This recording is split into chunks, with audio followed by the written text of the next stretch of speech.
Assalamualaikum warahmatullahi wabarakatuh. Di sini kami dari kelompok 2. Saya akan memperkenalkan anggota dari kelompok 2. Yang pertama, Dendi Prayoga.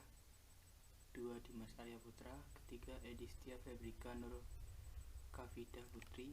Keempat, Firda Salsabila. Kelima, Nadia Miftahul Janah. Keenam, Pratnyalingga Kumara. Dan yang ketujuh, Rengga Prakoso Nugroho. Di sini kami akan membahas 6 materi. Yang pertama, karakteristik peserta didik. Yang kedua, perspektif dalam teori belajar. Yang ketiga, prinsip pembelajaran efektif. Yang keempat, informasi dan instruksi dalam pembelajaran. Kelima, prinsip pemanfaatan teknologi yang efektif. Dan yang terakhir, prinsip efektif dalam pemanfaatan media dan teks. Dan langsung saja menuju ke materi. Sebelum masuk ke pembahasan, ada beberapa prasyarat yang harus dipahami. Belajar adalah pengembangan pengetahuan baru, keterampilan atau sikap sebagai individu dengan informasi dan lingkungan. Peserta didik di abad ke-21 harus memiliki pendidikan yang lebih baik, dikhususkan untuk kalangan yang terus berkembang dengan persyaratan pengetahuan dan keterampilan untuk masa depan. Peserta didik perlu mempersiapkan untuk suatu ketidakpastian nanti di masa depan, dan pembelajaran hidup adalah landasan untuk memandu dan mengarahkan siswa untuk memahami bagaimana cara pengetahuan dan keterampilan masa depan peserta didik. Yang pertama yaitu karakteristik peserta didik abad ke-21. Dovonan dan Bransford tahun 2005 mengemukakan bahwa pendidik perlu memahami karakteristik peserta didik untuk mempersiapkan pengalaman belajar yang berkualitas bagi mereka. Setiap peserta didik memiliki pengalaman belajar dan pemahaman yang berbeda, serta cara mereka untuk mencapai hasil pun mungkin berbeda setiap individu. Kadangkala peserta didik perlu mengembangkan kompetensi mereka sendiri melewati eksplorasi, sehingga sangat penting bagi guru untuk membantu peserta didik mengembangkan kemampuan mereka dalam mengeksplorasi suatu hal untuk mengumpulkan suatu informasi sambil membantu mereka dalam membangun kerangka kerja konseptual mereka. Oleh karena itu, guru harus mengetahui 5 faktor ini, yaitu kecerdasan siswa, preferensi perseptual dan kekuatan siswa, kebiasaan pengelolaan informasi, faktor psikologi, pengukuran gaya belajar. Yang pertama yaitu kecerdasan siswa. Kecerdasan siswa merupakan suatu hal yang menyatakan bahwa tidak semua orang memiliki kemampuan yang sama dan cara belajar yang sama.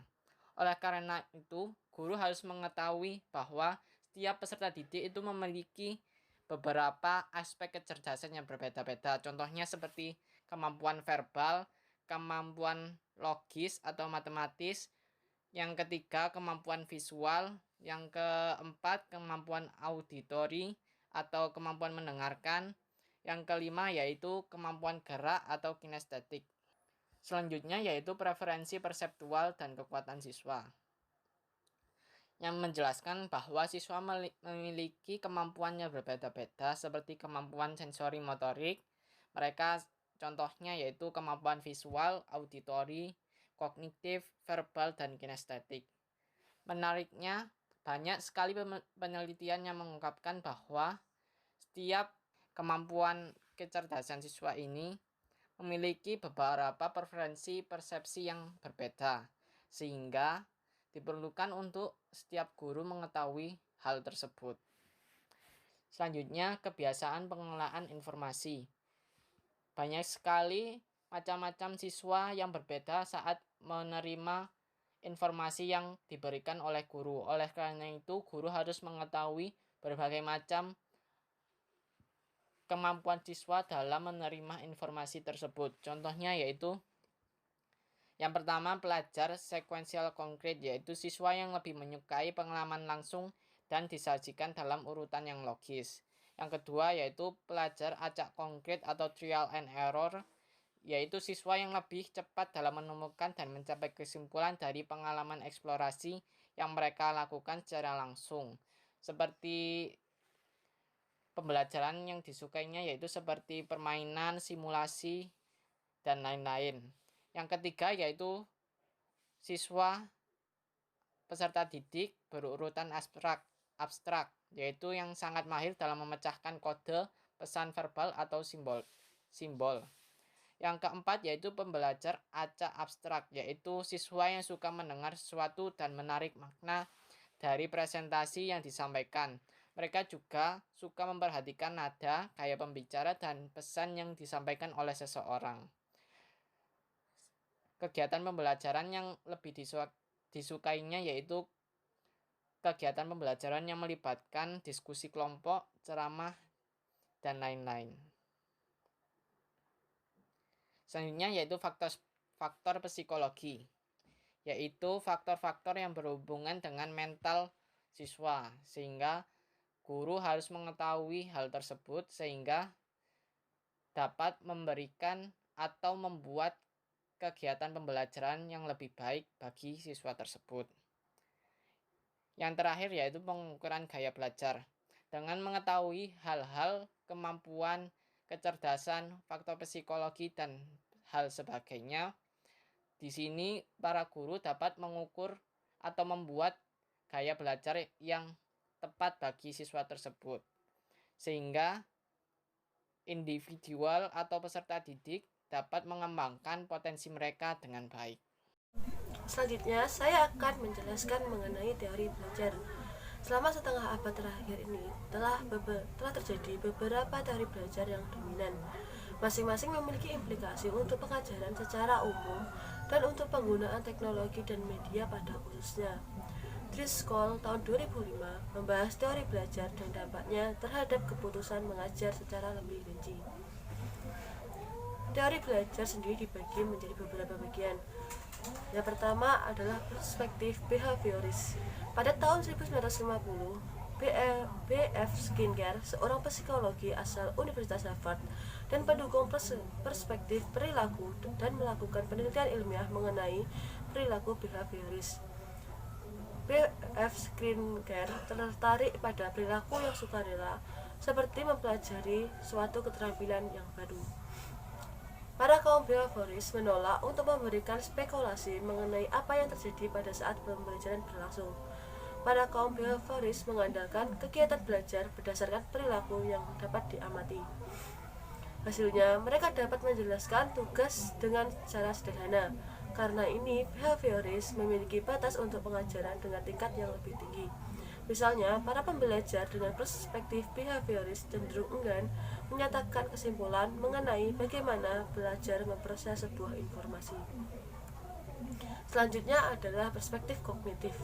Pada paruh kedua abad ke-20, para kognitivis membuat kontribusi baru untuk teori pembelajaran dengan membuat model bagaimana pelajar menerima, memproses, dan memanipulasi sebuah informasi. Berdasarkan karya psikologi Swiss Jean Piaget tahun 1977, proses eksplorasi mental yang digunakan individu dalam lingkungan mereka yaitu cara orang berpikir, menyelesaikan masalah, dan membuat sebuah keputusan. Kognitif sendiri membuat model mental memori jangka pendek dan jangka panjang. Informasi baru akan disimpan pada memori jangka pendek dan di mana untuk dilatih dengan siap hingga nanti disimpan pada memori jangka panjang. Kognitif memiliki perspektif belajar yang lebih luas daripada behavior. Karena dalam kognitif siswa lebih dilatih belajar sendiri dan mengandalkan kemampuan yang mereka miliki sendiri dengan bantuan sumber belajar yang ada. Selanjutnya adalah perspektif konstruktivis. Konstruktivisme adalah gerakan yang melampaui gagasan kognitivisme, mengingat siswa dalam pengalaman yang berarti sebagai awal dari pengalaman belajar. Para konstruktivis membuat penekanan bahwa belajar membuat interpretasi mereka sendiri mengenai dunia informasi. Mereka berpendapat bahwa siswa menempatkan pengalaman belajar dalam pengalaman mereka sendiri, dan bahwa tujuan pengajaran bukanlah untuk mengajarkan informasi, akan tapi untuk menciptakan sebuah kondisi di mana siswa dapat menafsirkan informasi untuk pemahaman mereka sendiri. kontributis percaya bahwa pembelajaran paling efektif terjadi ketika siswa langsung terlibat dalam pelaksanaan tugas yang berhubungan dengan konteks yang bersangkutan. Yang terakhir adalah perspektif sosial psikologi. Psikologi sosial adalah pendekatan studi lainnya mengenai instruksi dan pembelajaran. Psikologi sosial melihat bagaimana sebuah organisasi kelas mempengaruhi kegiatan pembelajarannya. Robert Salvin pada tahun 1990 memposisikan bahwa pembelajaran kooperatif lebih efektif dan lebih menguntungkan secara sosial daripada pembelajaran kompetitif dan individualis.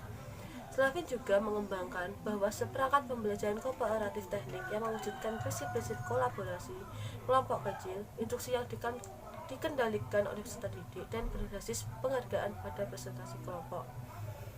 Prinsip pembelajaran efektif.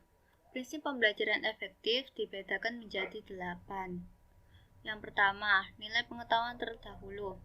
Nilai pengetahuan terdahulu merupakan suatu dasar yang digunakan dalam mengembangkan ilmu pengetahuan dan teknologi ke zaman selanjutnya.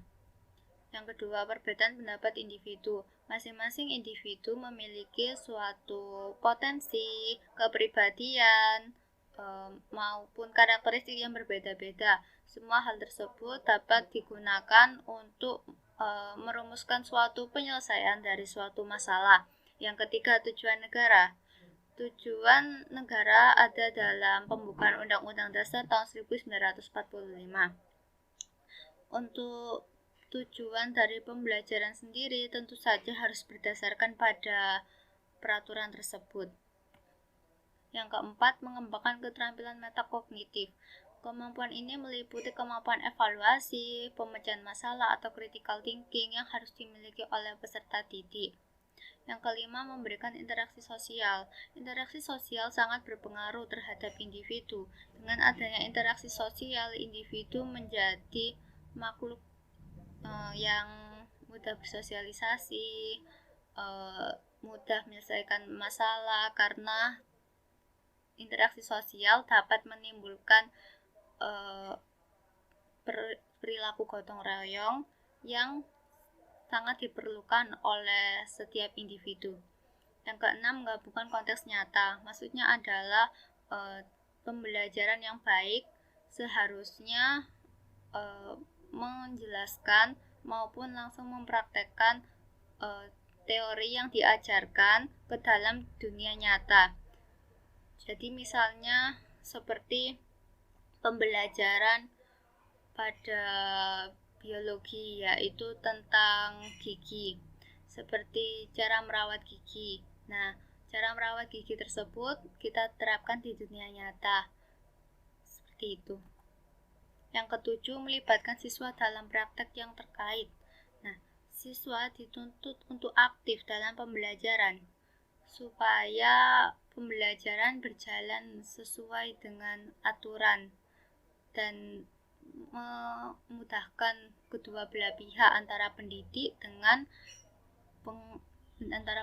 dengan siswa maupun peserta didik. Yang ke-8, menawarkan umpan balik yang sering, tepat waktu, dan konstruktif. Maksudnya adalah pembelajaran yang baik tentu harus ada feedback atau umpan balik. Nah, feedback ini juga menjadi suatu acuan bahwa proses pembelajaran berjalan dengan sempurna maupun berhasil. Informasi dan instruksi dalam pembelajaran. Informasi merupakan suatu pengetahuan, fakta, berita, komentar, konten yang disajikan dengan berbagai cara, baik melalui presentasi, secara langsung, melalui media cetak, ataupun media-media lainnya. Di dalam suatu proses pembelajaran juga terdapat suatu penyampaian informasi. Informasi tersebut disampaikan melalui verbal maupun auditorial yang ditujukan kepada siswa. Di abad ke-21 ini, informasi semakin mudah untuk didapatkan. Siswa bisa mendapatkan informasi melalui media-media internet. Dengan adanya komputerisasi di abad 21 ini, siswa dapat mendapatkan informasi secara utuh dan rinci dari media-media tersebut, sehingga bisa mendukung informasi yang didapatkan dari sekolah. Dengan adanya komputerisasi ini, informasi semakin mudah didapatkan dan dapat diakses dimanapun dan kapanpun. oleh seseorang. Yang kedua, instruksi. Instruksi merupakan suatu tindakan yang mengacu pada setiap upaya yang disengaja untuk merangsang pembelajaran dengan pengalaman untuk membantu siswa dalam mencapai suatu perubahan. Gegner tahun 1985 mendeskripsikan instruksi sebagai segala tindakan yang dirancang untuk mendukung proses internal dari pembelajaran. Tujuan utama dari instruksi yaitu untuk memberikan perubahan yang maksimal kepada para siswa. Pengajaran. Instruksi berbeda dengan pengajaran. Pengajaran merupakan suatu pemerataan informasi dan lingkungan belajar untuk memfasilitasi suatu pembelajaran. Di dalam suatu pengajaran, tidak hanya memfokuskan kepada pengembangan, melainkan juga memfokuskan mengenai strategi, metode, dan media yang digunakan untuk penyampaian informasi tersebut. Di dalam suatu pengajaran, guru bertanggung jawab untuk memfasilitasi lingkungan yang sesuai dan memberikan kesempatan belajar kepada siswa. Guru dapat menggunakan media kolaboratif seperti web, wiki, dan media-media lainnya yang bisa mendukung dalam proses penyampaian informasi kepada siswa, sehingga informasi tersebut bisa tersampaikan secara baik dan maksimal.